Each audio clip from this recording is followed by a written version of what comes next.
Hi everyone! Welcome and welcome back to my channel. This is Daisy at sa videong ito ay pag-uusapan natin ang updated process kung paano mag-apply sa YouTube monetization at kung ano-ano nga ba ang mga requirements sa pag-apply. Bago ma-monetize ang ating YouTube channel, ay kailangan muna nating ma-meet ang YouTube eligibility requirements, and this includes at least 1,000 subscribers and 4,000 valid public watch hours in the last 12 months.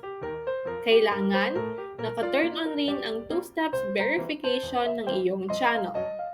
This is very important dahil ito ay extra layer ng security ng ating account.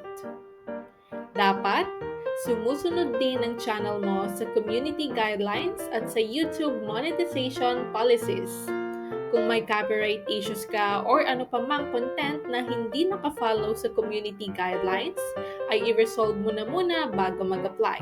Dahil during review, kapag nakita ng YouTube ang mga ito, ay hindi maa-approve ang channel mo. Kapag na-meet mo na ang requirements, ay maaari ka nang mag-apply sa YouTube Partner Program. Una, kailangan lang nating mag-login sa ating account at pumunta sa YouTube Studio. I-click ang Earn, at dahil nga na-reach ko na ang requirements, ay nakikita ko na ang option to apply. Click Apply Now button to continue. Step 1. Review Partner Program Terms. Click Start at saka basahin at unawain ang base terms. Once done, lagyan ng check ang box at i-click ang Accept Terms. Step 2 is to sign up for Google AdSense. Click Start, then select kung may existing AdSense account ka na o wala pa. Since wala pa akong account, I will select I don't have an existing one. At mapupunta tayo sa ibang screen to select the Google account we want to create an AdSense account with. Dito sa Google AdSense Sign Up, kailangan lang nating sagutan itong mga hinihinging informations. Yung link ng ating YouTube ay automatically andito na.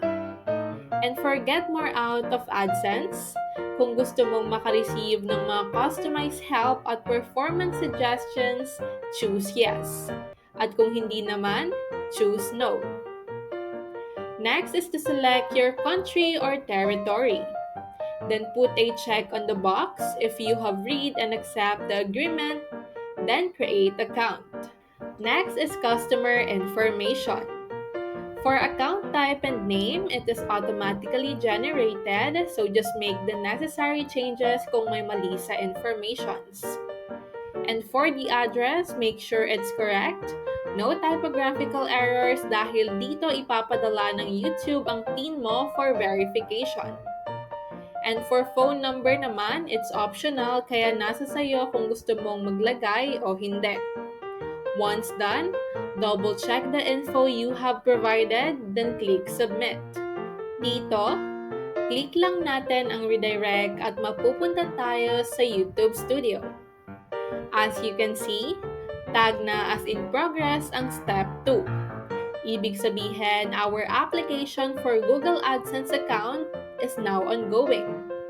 The approval or association process usually takes several days, but in some cases, it can take 2 to 3 weeks. And on my experience, it only takes about 10 hours. For Step 3, Get Reviewed, automatically matatag na siya as in progress once ma-approve ang Step 2. At ibig sabihin din ay nire-review na ng YouTube ang ating channel. So hihintayin na lang natin ang results sa pag-review ng YouTube. Sa experience ko, 5 days lang natanggap ko na ang result through email. And unfortunately, hindi ako na-approve. According to YouTube, ang channel ko ay hindi sumusunod sa YouTube monetization policies dahil sa paggamit ko ng reuse content. However, hindi naman ako gumamit ng ibang content sa channel ko kaya gumawa ako ng video appeal at isinubmit ko kay YouTube.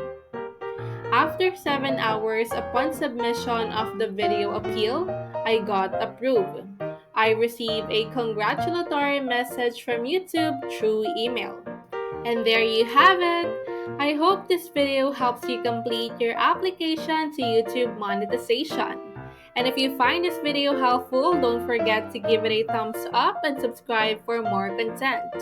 If you have any questions or suggestions, let me know in the comment section below. Thank you for watching and I'll see you in the next video.